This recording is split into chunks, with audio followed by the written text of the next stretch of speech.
주의 이름을 높이며 주의 인자와 성실하심을 찬양합니다. 정말 오래도록 물러가지 않던 더위가 언제 있었듯 청량한 바람이 기분 좋게 살까지 스칩니다. 수없이 변화하는 계절을 보아오며 인생을 여간이 오래 사는 우리의 삶을 통해서 터득하고 깨달아지는 지혜가 있습니다. 그러나 성경은 우리의 전부를 다하지 않고도 하나님을 따를 수 있는 지혜는 있을 수 없다고 말합니다. 우리가 말씀 묵상하는 솔로몬을 통하여서 인생을 배우며 세상과 타협에서 시작되는 마음의 흐름이 결국 심판으로 주님과 끊어짐을 자처하게 됨을 보았습니다. 두렵고 떨림으로 그리고 가벼운 주님의 멍에와 평안으로 하루를 살아갑니다. 주님의 눈길과 마음이 항상 인터처치에 있음을 압니다. 우리에게 타협 없이 전부를, 우리의 마음을 원하시는 주님 앞에 인터처치의 각 지체는 서로를 격려하며 함께 주님께 나아갑니다.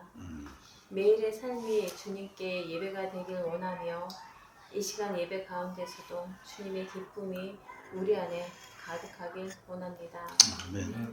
또 10월에 이루어지는 우리 복음생명 대구 캠프와 제주 캠프에 참가하는 자들에게 복음의 목적이 생명임을 깨닫고 날마다 주님과 생명의 교제를 나누는 은혜로운 캠프가 되도록 주님께서 생명으로 충만케 해주시길 원합니다. 예수님의 이름으로 기도드립니다. 아멘. 예, 오늘 말씀 본문은 히브리서 13장 7절에서 17절입니다.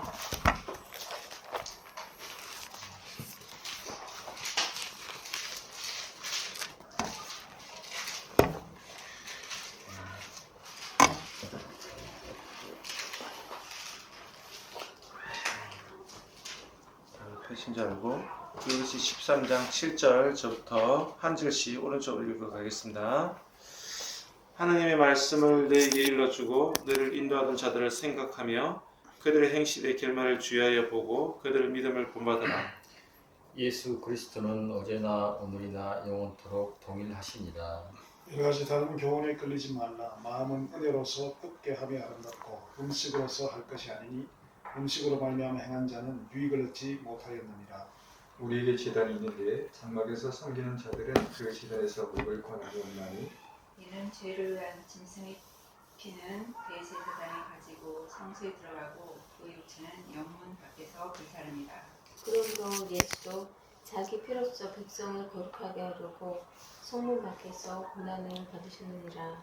그런즉 우리도 그의 치욕을 짊어지고 영문 밖으로 그에게 나아가자. 우리가 여기에는 영구한 도성이 없으므로 장차 올 것을 찾나니 그러므로 우리는 예수로 말미암아 항상 찬송의 제사를 하나님께 드리자. 이는 그 이름을 증언하는 입술 열매니라. 오직 선을 행함과 서로 나누어 주기를 잊지 말라. 하나님은 이 같은 제사를 기뻐하시느니라. 같이 읽겠습니다. 너희를 인도하는 자들에게 순종하고 복종하라. 그들은 너희 영혼을 위하여 겸손하기를 자신들이 청승할 때같이 하라.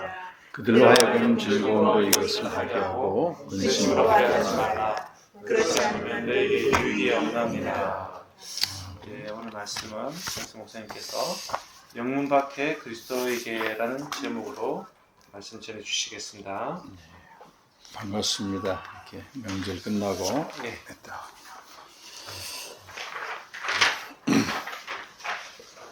육신의 가족을 좀 만나셨는데 우리 영의 가족이 또 그립더라고요.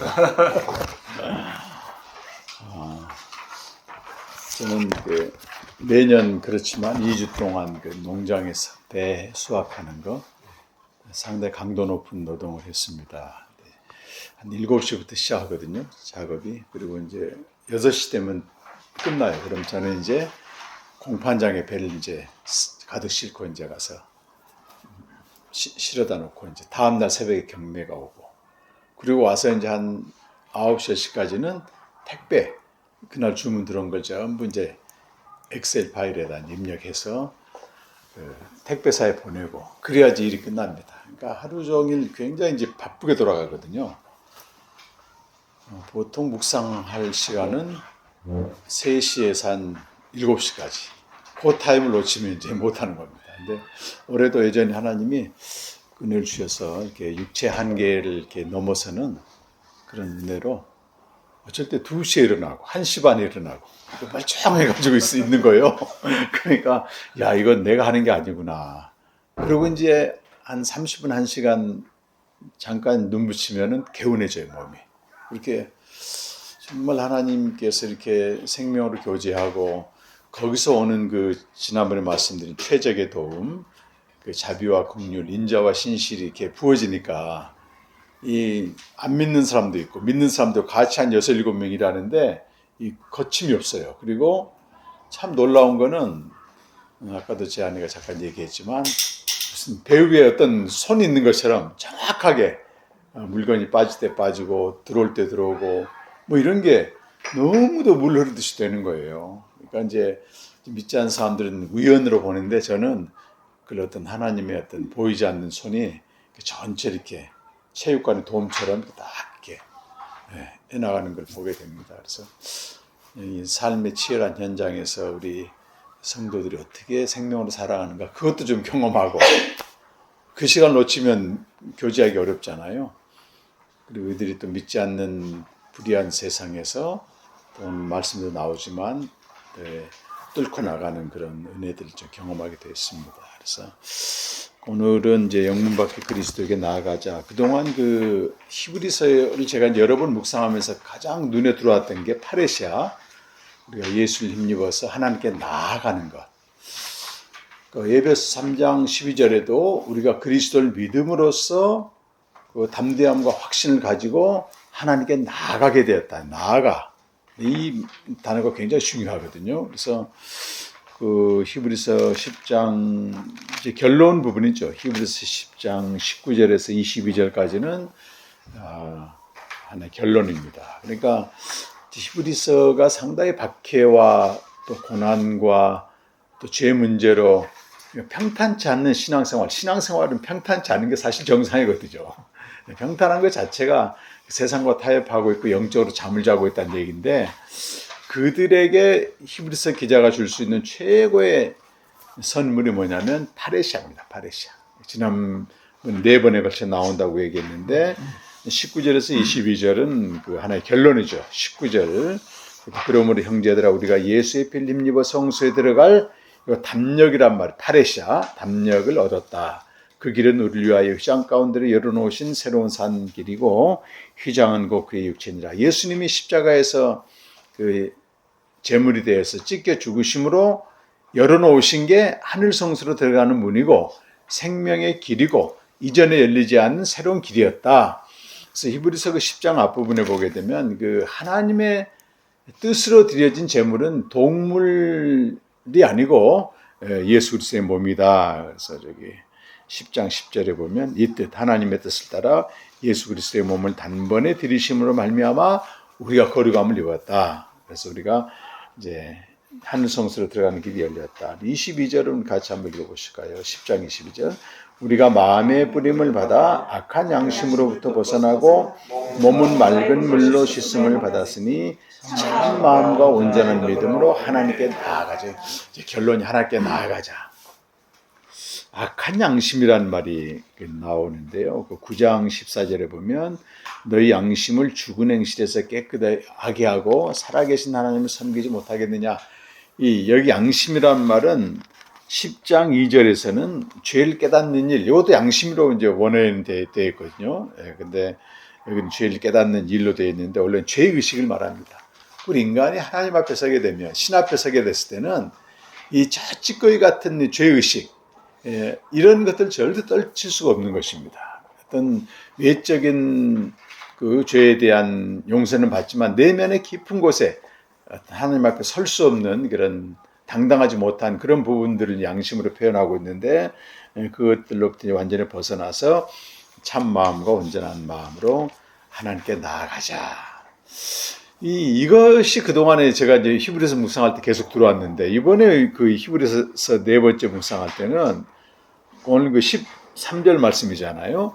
그런즉 우리도 그의 치욕을 짊어지고 영문 밖으로 나아가자. 똑같은 나아가자인데 한편으로는 하늘 성소에 계신 그 하나님께 나아가자 이게 있고, 또 하나는 영문 밖에 계신 그리스도에게로 나아가자. 여기 빠뜨리지 말아야 될 게, 그냥 영문 밖으로 나가는 게 아니고 영문 밖으로 그에게 나가자, 그리스도에게 나가자는 얘기거든요. 그러니까 그리스도는 하나님 보좌 우편에 있지만 또 영적으로는 지상에서 현존하실 때 지극히 작은 자와 그 인간, 어떤 하나님 보실 때는 불의하고 부정한 그 땅에 계시다는 거예요. 그리로 나아가자. 왜? 예수님이 거기서 12절 말씀 보면 예수도 자기 피로써 백성을 거룩하게 하려고 성문 밖에서, 영문 밖에서 권한을 받으셨네요. 이렇게 되어 있거든요. 그러니까 예수님이 영문 밖에서 이제 골고다라고 얘기하죠. 해골의 장소에서 십자가에 죽으신 것은 목적이 분명해. 우리를 거룩하게 하려고. 그래서 구약의 거룩의 개념과 예수 그리스도가 부정한 자들을 거룩하기 위해서 십자가에 죽으신 것과 완전히 달라집니다. 그러니까 구약의 거룩의 개념은 소위 정적인 거룩의 개념이에요. 그러니까 여기도 이제 어디 나오죠?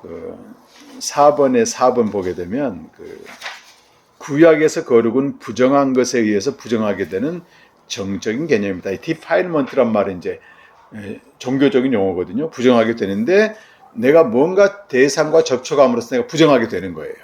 근데 신약의 거룩, 예수의 죽음으로 영문 밖에서 그가 자기 몸을 드림으로써 거룩하게 된 것은 내가 뭔가 부정한 것과 접촉을 하면 부정하게 되는 게 아니고 상대를 거룩하게 만드는 능력이라, 이게. 엄청난 거죠, 이게. 그래서 고린도전서 7장 14절 말씀에도 믿는 자는 믿지 않는 자를 거룩하게 한다, 이렇게 돼요. 부부가 이렇게 살아가는데 믿는 남편과 믿는 아내는 믿지 않는 아내와 믿지 않는 남편을 거룩하게 만드는 이 능력입니다, 하나에. 굉장히 다른 거죠. 그래서 우리가 영문 밖에 있는 그의 치욕을 지고 그리스도에게 나가는 것은 불의하고 부정한 세상과 접촉함으로써 그들을 거룩하게 만드는 엄청난 변혁자로서의 삶입니다. 나인올레 니버가 책을 썼는데, 그리스도와 문화란, 리차드 니버가 형제예요. 썼는데 유명한 책입니다. 그리스도와 문화. 문화를 하는 세상으로 보거든요. 근데 그리스도와 세상과의 관계는 5가지 종류가 있다는 거예요. 우리가 어떤 어버브 컬처에서 세상보다 우위에 있다고 하는 우월 의식을 갖고 있는 이런 경우가 있고, 또 세퍼레이트, 너는 너고 나는 나다, 분리되는 거. 또 오소독스 컬처에서 각자 인정해 주는 거. 그리고 인컬처, 완전히 세상 속에 푹 빠져 있는 거. 그게 이제 마지막으로 제시되는 게 트랜스포머. 내가 가서 살고 있는 그곳을 변화시키는, 역동적으로 얘기를 하게 됩니다. 그래서 우리가 그런 트랜스포머로서 가는 거죠. 그런데 영문 밖에서 치욕을 주고 가기 때문에 불의하고 부정한 세상으로 환영하지는 않습니다. 오히려 경건하게 살고자 하는 자는 핍박을 받는다고. 디모데후서 3장 12절 보면 무릇 그리스도 예수 안에서 경건하게 살고자 하는 자는 박해를 받는다. 이 박해와 고난은 결코 헛된 게 아닙니다. 로마서 18장 17절과 18절 말씀 보게 되면 우리는 하나님의 후사인데 그리스도와 함께한 후사고 또 그와 함께 영광을 받도록 돼 있다. 그런데 지금 받는 고난은 장차 우리가 받을 영광과 적게 비교할 수 없다. 그래서 우리 한쪽 면, 생명으로 산다고 하는 게 한쪽 면에 대해서 이건 아주 본질적으로 중요한 것입니다. 매일 하나님께 나아가는 거. 파레시아 중요한데 여기에만 그쳐버리면 완전히 이거는 이원론에 빠지게 되거나 영주주의에 빠지게 되는 거예요. 왜 우리가 매일 그리로 나가느냐? 그거는 불의하고 부정한 땅에 가도록 하기 위함이다. 거기 나아가기 위함이다. 이걸 히브리서에서는 굉장히 강조하고, 저는 13장을 이번에 새롭게 보면서, 이번에 명절도 우리가 이제 다 맞이했잖아요. 믿지 않는 이렇게 믿어도 형식적으로 믿는 누님들 또 이렇게 동생들 만나서 같이 이제 하는데도 이런 말씀을 묵상해서 그런지 이렇게 섬기게 되더라고요. 자연스럽게. 터부시에서 저들과 섞이고 만나게 되면 내가 또 왜 이런 건 완전 구약적인 거룩의 관념이고 그런 어떤 실력을 길러야 될 것 같아요. 그래서 오늘 7절과 17절 말씀 보게 되면 샌드위치 기법처럼 지도자들에 대한 얘기, 인도하던 자들, 이건 지도자를 말하거든요. 17절은 너희를 인도하는 자들 이렇게 표현되고 있는데 이 지도자들은 그 하나님의 말씀, 이 히브리서에서 하나님 말씀 복음을 말합니다. 그리고 신약 성경 전체에서 하나님 말씀 딱 나올 때는 거의 복음의 진리를 하나님 말씀이라고 말해요. 이걸 전해주고 생각하고 또 그들의 행실의 결말을 주의하게 보고 그들의 믿음을 본받으라 그 말은 지도자들이 전한 하나님의 말씀과 그들이 어떤 삶을 살았느냐 하는 삶의 모본이잖아요. 이걸 또 보여주고 17절에서는 이 지도자들의 역할이 성도들의 영혼을 위하여 경성하기를 영혼을 지킨다, 보호한다. 또 자기들이 청산할 자인 것처럼 마지막 날 하나님 앞에 섰을 때 그 일을 보호한다는 얘기인데 이 지도자들은 특별한 직분만 갖고 있는 자가 아니고 오늘 그 지도자들에 대한 권면 보면서 어제나 오늘나 영원토록 동일하신 그리스도의 메시지를 전하는 그 오스키니스가 그 선지자적 반시대성이라는 책에서 그 시대성에 부합하는 시대성에 적절한 메시지, 청중춘화적인 메시지는 시간이 가면 다 바뀐다는 거예요. 근데 청중춘화적인 메시지가 아닌 영혼에 속한 말씀, 영원한 생명의 말씀을 전하는 자들은 박해를 받는다고 되어 있어요. 똑같은 교회 안이었지만. 근데 우리가 그걸 전하는 사람들이고, 그 누가 여기서 말씀을 가르치는 지도자인가? 제가 이번에 같이 일하는 소개받아서 오신 일꾼이 이제 장로님이셨는데 정말 그분은 교회에 대해서 충성하시더라고요. 목사님 속도 안 썩이고 제가 주변에 장로님들에 대한 부정적인 인식이 있어서 좀 얘기했더니 그 장로님은 5분이 한 장로님인데 새로운 목사님이 카나다에서 공부와가지고 말씀을 깊이 있게 나누는데 자기들은 절대적으로 복종한다고 그런 얘기를 하시더라고. 그래서 제가 히브리서 5장 12절 이하를 잠깐 나누면서 때가 오래되었으면 너희가 마땅히 선생이 되었을 터인데 다시 하나님의 말씀의 초보에 대하여 누구에게선가 가르침을 받아야 할 처지다. 그렇게 이제 얘기하고 그런 자는 젖을 먹는 자인데 이런 사람은 어린아이라는 거예요. 빛의 말씀을 경험하지 못한 자. 그러니까 히브리서에서 영적으로 성숙한 자와 미숙한 자의 차이는 뭐냐면 말씀을 내가 가르치고 있느냐 또 말씀을 나는 배우고 있느냐. 평생 가르침을 받고 배우기만 하는 사람들은 아무리 교회에 대해서 열심히 봉사하고 헌신하고 충성을 해도 영적으로 보면은 어린아이인 거예요. 어린아이. 그러니까 참 이게 이 시대에 이런 게 이제 하나의 딜레마인데 목사님만 말씀을 묵상하고 연구하고 가르쳐야 되는가? 이 전혀 아니에요. 성경은. 성도 각자가 이 말씀을 연구하고 가르쳐야 됩니다. 그래서 그것도 이제 오스키니스가 쓴 저항으로 번역되어 있는데 원 제목은 영어로 impossible이에요. 불가능한 자들. 그러니까 현대성의 우상이 있는데 현대성의 우상이 감히 삼킬 수 없는 불가능한 자들 이런 제목이거든 원래.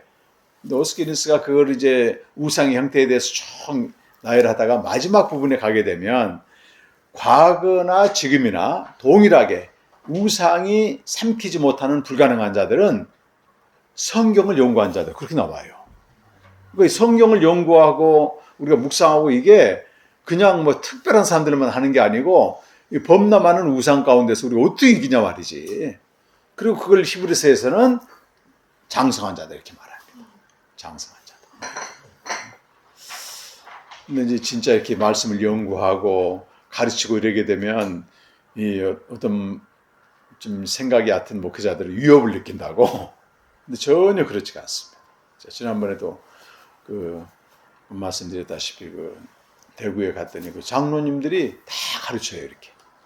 복음과 생명책을 닳도록 읽어가지고 그 중에 한 주제를 가지고 모임 가게 되면 설교하고 또 새벽기도하고 또 수요예배 주일 오후 예배, 이제 목사님이 이제 잠시 한 석 주 동안 안식을 가게 되면 다 장로님들이 설교하는데 그 중에 두 분 장로님은 완전히 복음과 생명의 내용을 소화해서 이렇게 가르치는데 그게 은혜가 되는 거예요. 본인들이 은혜가 되는 거예요.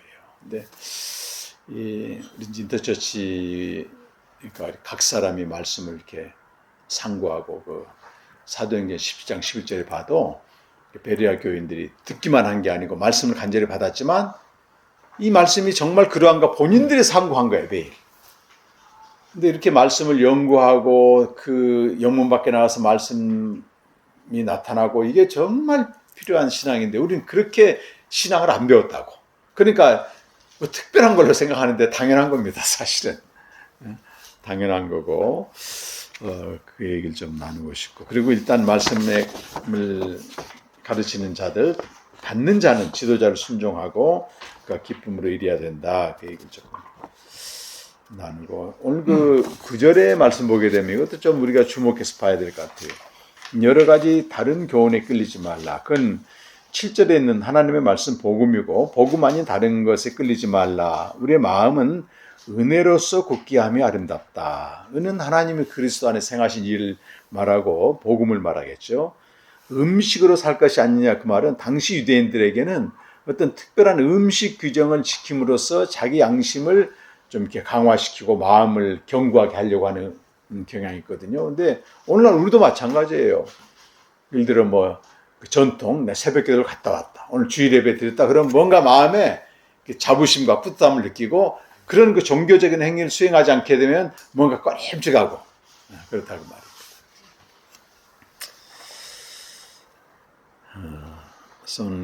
마지막 부분 영문 밖으로 나아가자. 그래서 이 파레시아로 하나님께 나아가는 것, 이 초월 신앙입니다. 하나의 파레시아의 초월 신앙은 영문 밖에서 그리스도와 함께 고난받는 것으로 완성된다. 이 고난이 이제 그리스도와 함께 받는 고난이죠.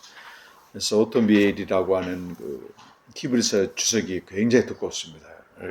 그가 뭐라고 말하냐면 그리스도인이 피 안의 세계, 보이지 않는 그 세계만 안주한 채 부정한 땅, 더럽혀진 세상을 방치하는 것은 이것은 거짓된 초월성이다. 아무리 초월 신앙이라고 얘기하지만 그건 기만당하는 거다. 그렇게 얘기를 합니다. 그래서 영문 밖에서 계신 그리스도에게 나아가 고난받는 것은 장차 우리가 받을 영광에 비하면 아무것도 아니자. 뭐 어떻게 대체 살아야 될 것인가 그 문제인데 그것이 오늘 마지막 그 15절과 16절인데 히브리서에서는 그리스도가 드린 제사에 대해서 10장까지 쭉 얘기를 하거든요. 자기 몸을 단번에 제물로 하나님께 드림으로써 거룩하게 했다. 이것이 하나님의 뜻대로 드린 제사다 이렇게 말하는 거예요. 그러니까 구약의 제사장들이 동물 제사를 드린 것은 그거는 장차 오실 그리스도를 예표한 거지 이제는 하나님의 뜻대로 드린 게 아니다 그 얘기를 하고 그러면 우리는 어떤 제사를 드려야 될 것인가 그 문제잖아요. 세 가지를 얘기합니다. 세 가지. 첫 번째가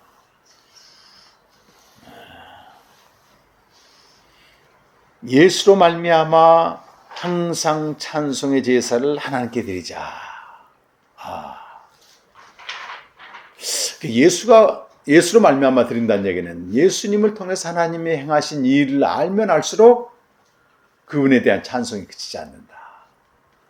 그래서 예배서 그 1장 3절에서 14절까지 쭉 나오는 그 찬송은요 너무도 귀한 거예요. 제가 이번에도 예배서를 읽는데 왜 예수로 말미암아 찬송의 제사를 드리라고 했을까? 통독을 하다가 예배서 1장을 읽는데요. 그 바울이 감옥에서 찬송을 하는 거잖아요.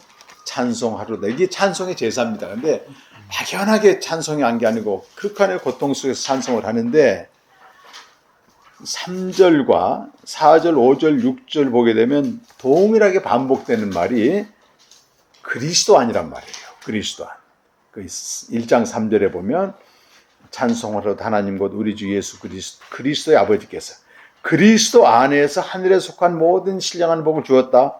또 4절에 보면 창세전에 그리스도 안에서 우리를 택하셨다 이렇게 나오고 또 5절에 보면 그리스도로 말미암아 자기 아들들이 되게 하셨다. 6절에 보면 그가 사랑하신 자가 누구겠어요? 그리스도를 말하거든 그리스도 안에서 우리에게 거저 주시는 바 그 영광스러운 은혜를 찬송하겠다. 그러니까 하나님은요 모든 걸 그리스도 안에서 다 주시는 겁니다. 이게 뭐 새롭게 보이면서요. 바울이 이 비밀을 알았기 때문에 그 감옥에서도 항상 찬송의 제사를 드렸다고 하는 거예요. 근데 그리스도 밖에서는 우리가 찬송의 제사 드릴 수가 없죠. 근데 어떤 상황에서도 그리스도 안에 있다고 하면 그리스도 안에서 그분이 주신 은혜를 생각한다면 찬송의 제사 드릴 수 있겠구나. 그 고백이 좀 나오더라고요. 두 번째는 선을 행하는 제사입니다.